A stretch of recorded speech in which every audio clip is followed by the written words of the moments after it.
Hello, my name is Tamara Rucker of Rockwood Recovery LLC, based in St. Louis, Missouri. I'm an Heirfinder, asset recovery, and claims specialist. What do Heirfinders do? We reunite people with their abandoned or unclaimed property in exchange for a finder's fee. And that finder's fee is based on the information that I'm going to give you today. If you see me looking down, it's because I want to hit all the right points and make sure I don't forget anything. And these funds come from various sources. Today, I am going to speak about a small amount of the tax sale surplus, the tax foreclosure surplus, but mainly unclaimed property being held by your state treasury. In this case, Missouri predominantly. The number one rule I always tell people before hiring an Heirfinder is always ask for and verify their state registration. Okay, so Heirfinders have to register with the state treasury or else your claim is going to be denied, and also they won't get paid. So both people lose out in that situation. So it'd be a waste of time. So basically, always make sure that you ask for and verify your Heirfinder's registration with your state treasury. So we're like with Rockwood Recovery, we're based in Missouri. So we are registered with the Missouri State Treasury. However, we are also registered in other states. California, Arizona, and Pennsylvania are the other states that we're registered for, but we love sticking with Missouri. We love serving our neighbors. The main point of this particular video is how we get in contact with those that we reach out to and want to assist, because this is the number one question I get from people when I actually do make contact with them. It's, how did you get my information? How did you get this, or how did you get that? Well, I'm going to tell you. And forgive the wind, I'm sitting outside. Again, I love sitting out on my patio. It is so comfortable. It's been so nice outside. It's not too hot, not too chilly. It just feels really, really good out here. You'll see I'm making most of my videos from home instead of my office. My little one got injured at the park and it was his leg. So we will be home until he gets better. Kind of sucks, but he's doing okay. All right, so how do we get this information?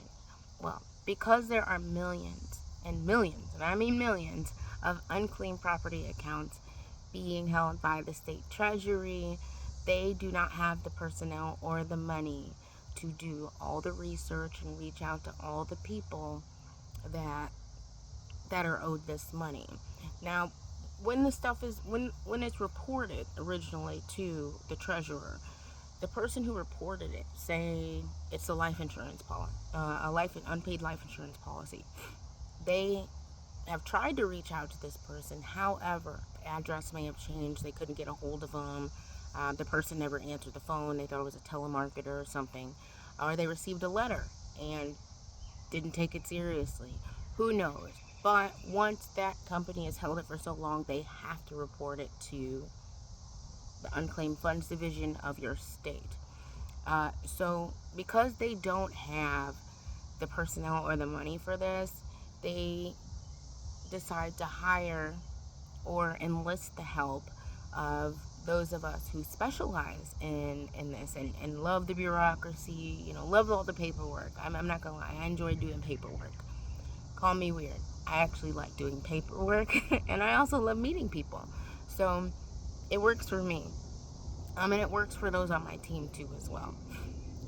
So they enlist our help, and they create a website as well, a free website for citizens to use to go type in their name and see if they've got anything sitting in unclaimed property. However, because most citizens don't know about it, they decide to hire folks like us to do the heavy lifting that's involved with that. But before anything, we actually have to go through a registration process to be legal Heirfinders. And I'm going to go over that just a teeny bit with you. So in order to be an Heirfinder for the Treasury, these were the registration requires us to be licensed through our Secretary of State, be in good standing with the state taxing authorities, or the Department of Revenue in this case, no prior criminal history.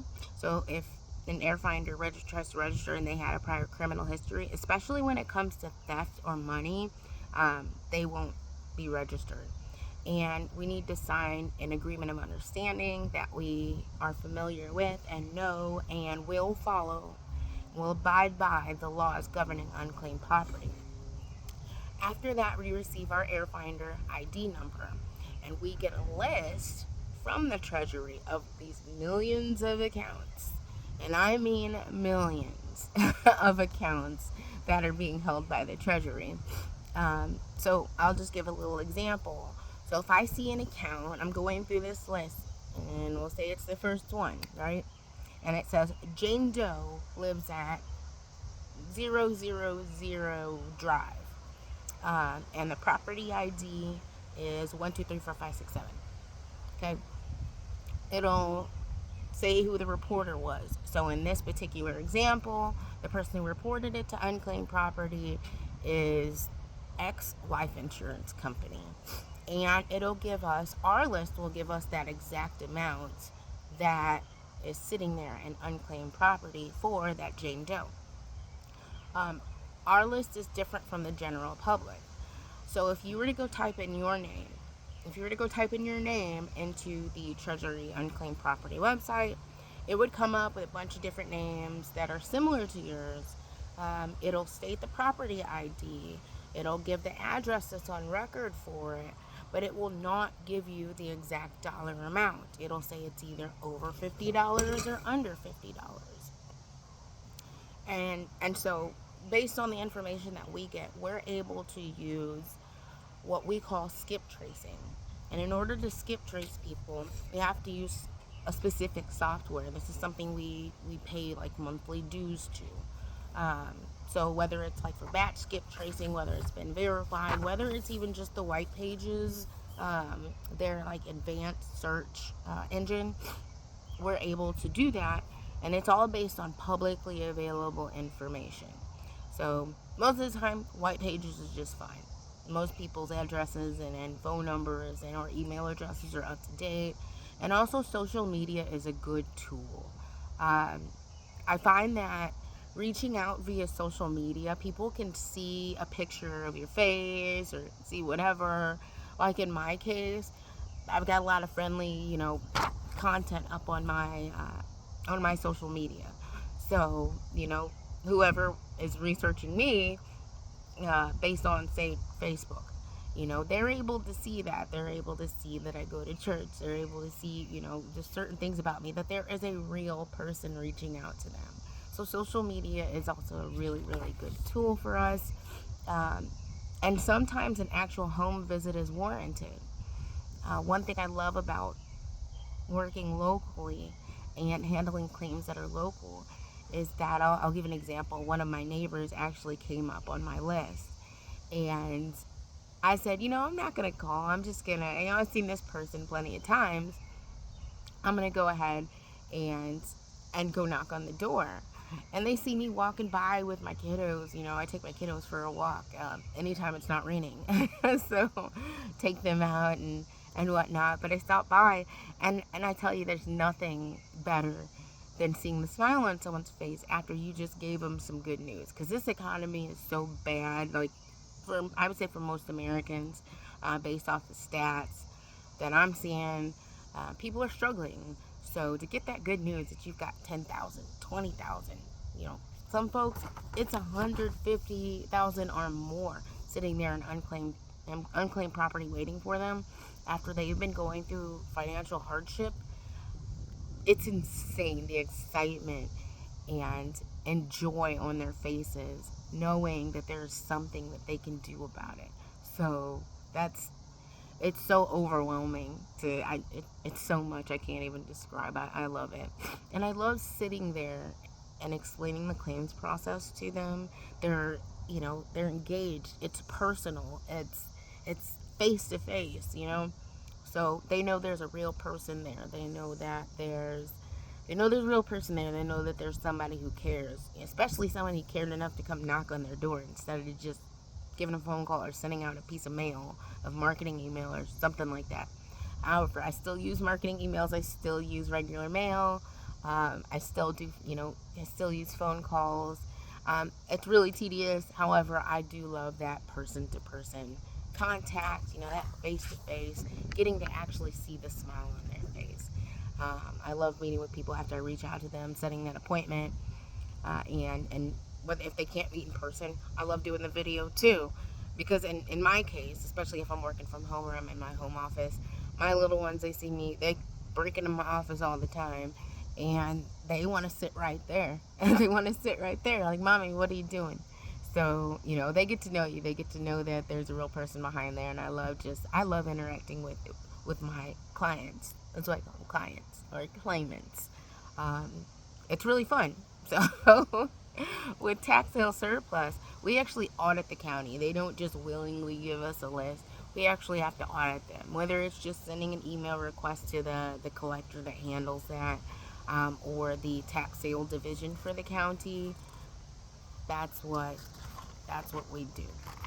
So that's how we get the information for folks, and how we're able to reach out to them. We use a special software. We use social media. We use, just the regular white pages. It just depends on the situation. And finding that next of kin, you can Google somebody and their obituary comes up, so you're able to see who that next of kin is, and then be able to skip trace from there. And I've said it in the previous video, most of these unclaimed property accounts belong to somebody who is long deceased. So really, really helps to be able to have that software, be able to use those search engines to find that next of kin and give them some good news. And especially after a tragedy, everybody needs good news. So that's all I have for this video. If you need more information, feel free to visit our website, www.rockwoodrecovery.com. For our website, I do need to mention, for our website, it has the information for Missouri tax sale proceeds on there. However, Google was bought out by Squarespace. So, unfortunately, we're trying to navigate that. All of the Google sites were switched to Squarespace, so we're able to update ours for that unclaimed property. We're going through the ringer on this. We actually might go ahead and create a new website, if we can't really navigate that Squarespace switch. So for more information, visit www.rockwoodrecovery.com. Email us at rockwoodrecovery@gmail.com, or give us a call at 314-692-4272. It's great talking to you guys today. Have a wonderful day.